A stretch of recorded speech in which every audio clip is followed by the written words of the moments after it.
a named boat. Are you ready for me to use a knife?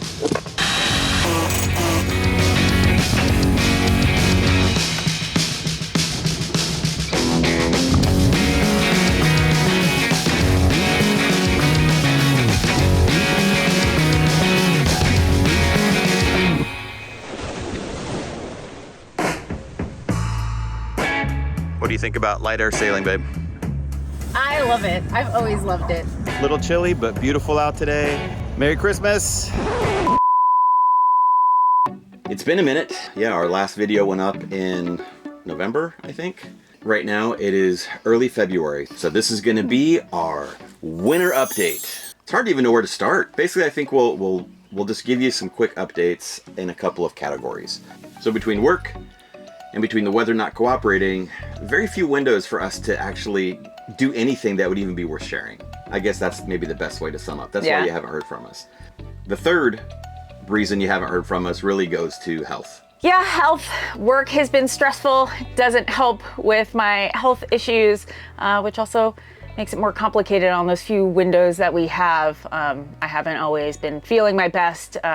Makes it hard to lift things, do things. Between fatigue and brain fog and pain, it can be quite difficult. It's just become difficult to get any kind of meaningful content that would be even worth sharing. Everyone can probably relate to that. I don't think that's probably unique to us. I do have to call you out on one thing. There was a day where your health affected our boating. Oh yeah, I threw my back out too. That was awesome. I don't know, maybe a month and a half ago. We were gonna try to go sailing and to take Hilo, our dog, with us. And while I was putting on his life jacket at the house to fit him, my back just went out. So there you go. That weekend was shot too. Ended up on my back for about 7 days. And yeah, a lot of obstacles between us and boating. A lot of obstacles between us and any kind of meaningful YouTube content that would be worth sharing. Quality over quantity. That's our approach to episode making right now, given our limited time. So that being said, here's a recap on the few projects that we have done. All right, we're back at Kona Blue, and I'm here with Jillian, and we are going to actually replace our main halyard. When we had our rigging survey done, it showed a bunch of chafe at the top of the mast, and so we have a new halyard we're going to replace it with, and I'm going to let Jillian walk you through how we are actually going to feed the new line using the old line up over the top of the mast and get it in place so we can go sailing soon. So you're probably wondering why I'm taking off the topping lift after our boom. We are not taking off the topping lift. This is our halyard. Our boom is, what is it? How is it holding up? We have a hydraulic boom vane. Exactly. We have a hydraulic boom vane. So here we go. Annapolis find. Okay. I think right here is good, right, babe? Got my little shop set up. Are you ready for me to use a knife? I promise you I won't kill myself.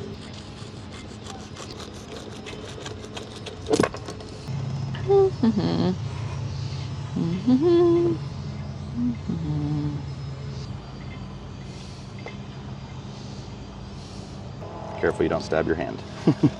I've done that and it hurts.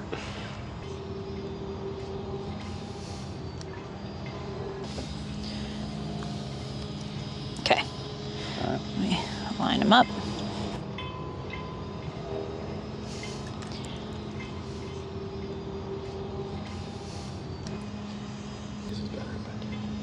So we just use this waxy string to seal it up a bit so it doesn't catch on anything. Yeah, it's looking pretty good. We'll see how this goes, right?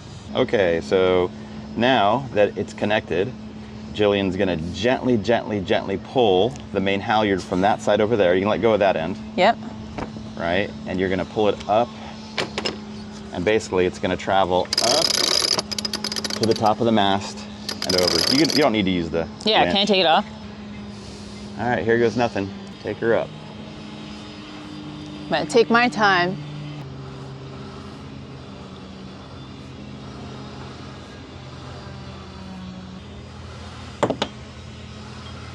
Ready? We're at the, do you see? It's almost in. Okay, go ahead. Ready? Yeah. Little tugs. Kind of go back and forth with the pull back and forth and see if you can get it to go through. Yeah. Oh no. Oh, I think you gotta come. I'm weak today, and I think you might need to come feel this. I don't know.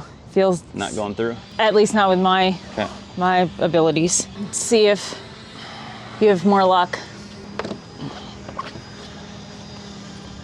Whatever it's going through, it's too thick. You don't think one big tug would help? Got it. Oh, nice. Good job, babe. So now I just have to take this apart, whip the end of this, and yeah, we should be good to go. All right, so this right here is what the rigger spotted at the top of the mast. So this is what we're replacing. So I'm gonna cut the line here and see if I can't save some of the coils of this line and use it for something else. Slide it out, put it through here, yes. Yep. And locks back in place, you can feel it. Bob's your uncle. Okay, now it's time for boat project number 2. Not all projects are big, some are small. What you're looking at here is a mooring line that doesn't have much elasticity. So as the bow wants to, drift from one side to the other, when it reaches the length of the line, it snaps really hard on the bow cleat and makes the boat shudder. It's really uncomfortable when you're inside, and it's actually alarming sounding. I think it's putting way too much wear and tear on the cleat, so we're gonna see if we can rectify that. There's a device you can put on the boat, which is called a mooring snubber. It's an unfortunately shaped device. I'm very glad that the box that these came in wasn't see-through. The way this works is you actually run your mooring line to one end of the snubber and you coil it a few times across the center and then feed it back out the other end of it. And the idea being that as the line gets taut, then the actual snubber stretches and absorbs the load of the boat, and it reduces the shock that you experience on the bow cleat or the stern cleat, wherever you put these. But essentially, they're like shock absorbers. In my excitement, I forgot that I had actually bought new mooring lines, and so I actually had to take that apart and I had to do it all over again. So here you go. This is what happens when you're kind of zoned out and you're not paying much attention. It went together pretty easy, and I did one for each side. I have to say, it's pretty remarkable when you're inside the boat now and it sways from side to side. You no longer get the shock of the boat, snapping to a halt. Oh, this guy. These dudes. Always coming around. Anyway, here you go. This is what 2 snubbers look like on the bow, and they do make a huge difference. You'll also notice at the very top, I'm using some old fire hose to act as a chafe guard on the line. So I run the line through the fire hose to the cleat where it kind of hangs over the tow rail, and this prevents, chafing on the line. So far, it's worked out really great.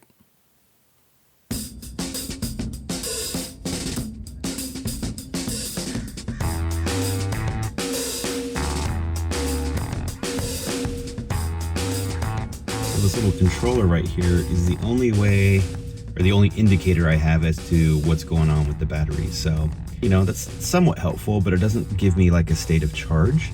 So I want to install a Victron battery monitor.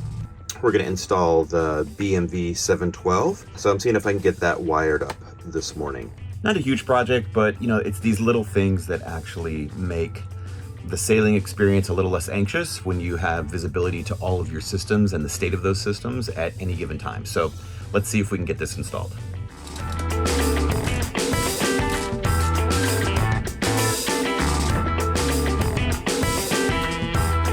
All right, so I'm attaching what was previously on the load side.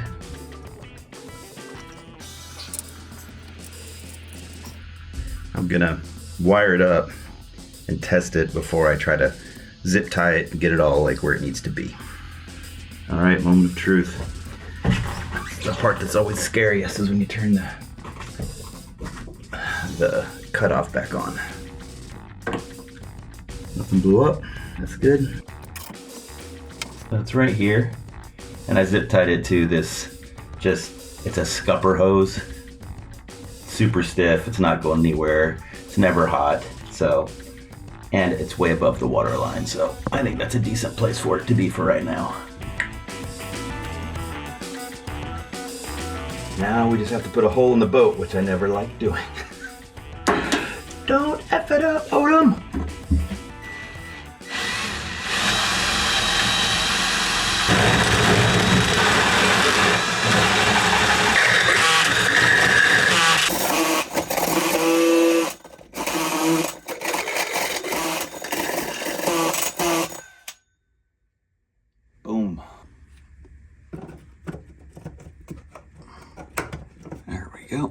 just like that. All right, got that installed, got the excess bundled up, and it runs down here to the back where the shunt is at. All right, now that I've got it installed, I'm using my iPhone to update the firmware, see if we can't get this bad boy configured. This is so cool. So now, just at a glance, I can tell you the state of charge on the battery. So right now, we are at 99.9% charged. All right, so we got that installed and I'm pretty stoked on it. And right now I'm doing a test. I'm running the refrigerator and a bunch of lights. So you can see there's some lights on behind me, and over here in the galley, there's a bunch of lights on. And I'm actually able to see the draw on the battery. I'll do a screen capture right now of the Bluetooth app. And then I'm able to actually just look at the battery monitor and I can see the state of charge. And right now I'm at 99.9% because everything's topped up. And yeah, so now we can actually begin to do some experimentation and see how all the systems on the boat drain the house bank. I'm particularly interested too to see how the autopilot impacts the battery bank. So anyway, more to come on that.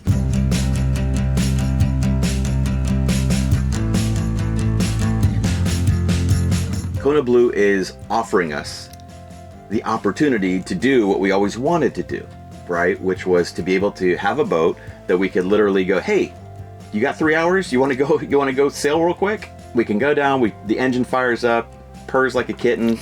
The boat handles well. It's easy to get out of the slip and to get back into the slip, so that takes a ton of anxiety out. And we happen to live like in a pretty big harbor too, so we don't necessarily have to commit to going, beyond the harbor if the weather's really bad. We can still stay inside the harbor and practice sailing, or not even practice, just go out and sit and bob around and try to get a break from the relentless grind of the 9-to-5 drum. Eventually, all the stars finally aligned. Yeah, we finally got our butts on the boat with our dog, and we did our first trip to Catalina. Now if we just get some wind, then we're in much better shape. Yeah. Waves are pretty big today. Yeah. Well, they're not waves, they're swells. They're like 6-foot swells. Woo! Unfortunately, we ended up not getting to sail as much as we had hoped on the way there, or really sail at all. Yeah. we didn't get the sails out no, that's not true. No, I put the mainsail up just in case we even had some. We motor sailed. Yeah, we motor sailed. Motor being the active verb, and that's is motor a verb or an adjective?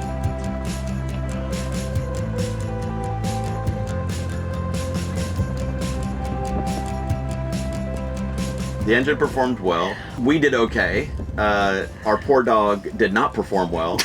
He got seasick within like a couple hours of us being out. I think we averaged, I think Navionics said we averaged about 4.3 knots between here and Two Harbors. There goes Catalina Express, just trucking right by us.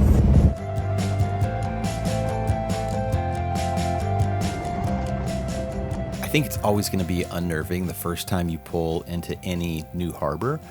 It was actually calm enough that we were able to navigate pretty easily through the mooring field, and Jillian raised the harbor master on the VHF, and they assigned us a mooring ball, and we got tucked in, and we got the mooring line on the bow, and then we pulled the sand line all the way back to the stern of the boat and got that secured. And yeah, once that was done, like, the anxiety level just completely washed away. It felt great. Once that was all tied off, the harbor master actually comes out to meet you, at which point you process your payment and stuff. And this is the only part of the trip that Gila was actually excited about. We brought our catamaran dinghy, our Battle Cat, and we got it inflated on the deck of the boat. And once it was totally inflated, we went ahead and attached a halyard to the transom, and we hoisted it up, and we kind of slowly maneuvered it over the safety rails and down into the water, at which point we mounted our torpedo, our electric torpedo outboard, which is really easy to carry. It's super light. Like, you can see Jillian handing me the actual like battery and tiller. Here she's handing me the prop that goes on the back. Just really, really easy to assemble. We did it. And a total caca show, but we got here, and Kona Blue is on her first anchorage. Look at that. Well, first anchorage with us. No thanks to this guy.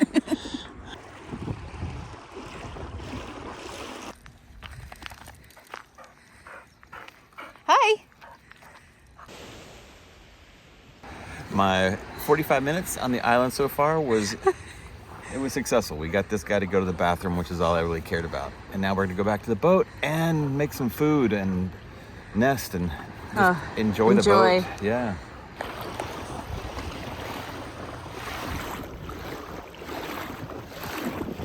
Oh no, I hope your buddies aren't inside.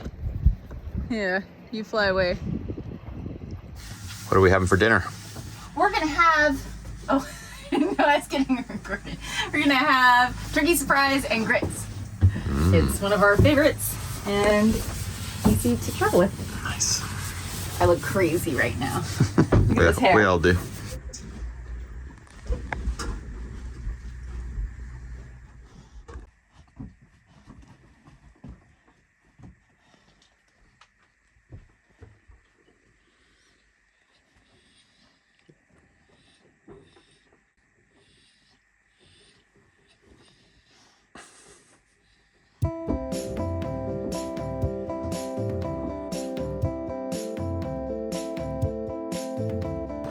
Morning, babe. So for those of you not located in Southern California or not familiar with Catalina, two harbors, we speak about two harbors because we approached on the Isthmus side, but the reason why it's called two harbors is because it is very narrow in between and there's another harbor on the other side of the island, and you can almost see one from the other. Look how big it is. This Catalina cactus is massive. So we had a delightful couple hours on land where we walked over to the other side and saw what made two harbors two harbors. What you working on next to the garbage can? Man, it's our first repair or improvement while away, but we noticed yesterday all sorts of weird squeaks.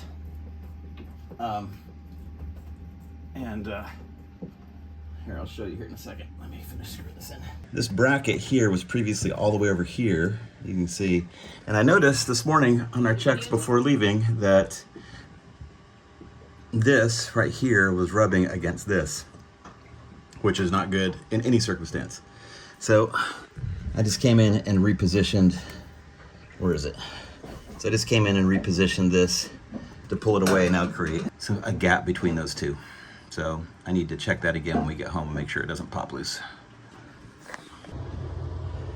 So here in Two Harbors, you have all sorts of boats. You have monohulls, little skiffs, you have catamarans, and then you have these dudes squeezing in here to drop off passengers.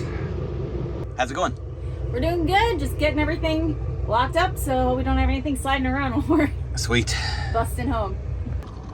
I brought about 5 gallons of extra fuel. The fuel indicator in this tank bobs around a lot, and I just have anxiety about running out of gas. So I topped up a few gallons while I had the chance.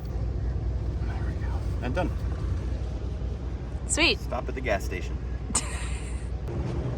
Are you ready on your end? I'm gonna let off the sand line here.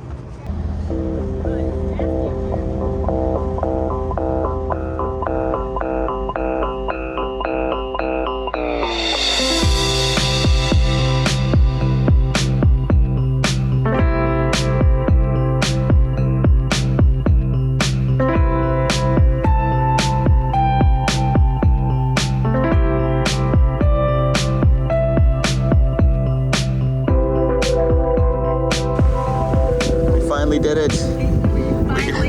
We got some wind, enough that we can sail at a reasonable speed. Not bad. We got, it says 8.5 knots of true wind speed, and we're doing 5 knot speed over ground. So we must have, I think we have a current with us too. Yeah. It's kind of pushing us back the direction we want to go, but Nice. it feels nice not to have the engines on. It's so great. Finally. I think we'd kind of been missing out on the real magic of sailing when you don't have to tack every 15 minutes because you're in the harbor, right? Like, so when you're in the harbor, we're just kind of going back and forth, and you're working more on the technicals of sailing. But this experience was the real sensory experience of what sailing is. It's, you set your sails, and we have autopilot, which made it even more enjoyable because we could just kind of pick our heading, press, autopilot, and the boat would steer for us, and we could sit back and just enjoy just the sounds of the water. It was the payoff to not just that trip, it was the payoff to years of talking about wanting to sail to Catalina and back, wanting to feel like the wind was taking us to a place away from the weekly grind. The payoff was worth it.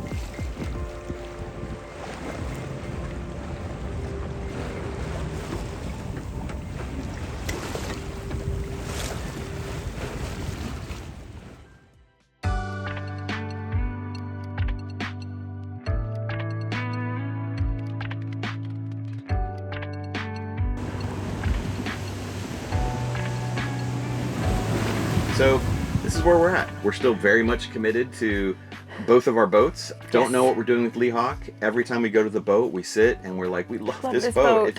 Especially now having gone to Catalina, I would love to have that opportunity to take Lee Hawk there as well. Yeah.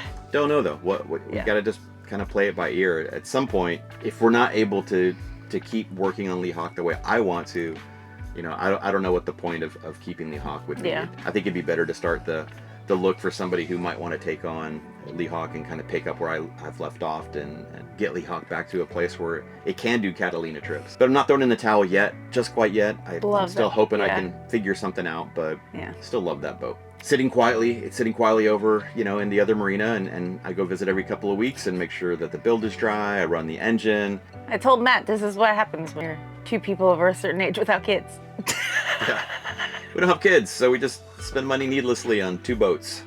Woohoo! Keep the notification bell on. Leave us a comment if you have any questions about this boat or Lee Hawk. If you have any suggestions on, things that you use on, sailing overnighters. Kind of thinking more about like the staying on the boat side of it. Like what makes your life super easy. We'd love to hear about it. And just stay tuned. We will keep posting, just maybe not quite as frequently. Quality over quantity. That's our approach to episode making right now, given our limited time. Yep. As always, we're going to make a plug for our website. We love seeing our extended honorary crew repping the OE logo out in the wild. If you buy something with our OE logo on it, send us a photo of you wearing it, and we'll add it to our OE Hall of Fame. Just our way of saying thanks for cheering us on from afar. It's a little like Christmas every time I get an email with somebody's photo. It just feels so good to get that kind of support. We really, really appreciate it. Anyway, hopefully you get out there on the water yourselves, and we'll see you soon. That was lame.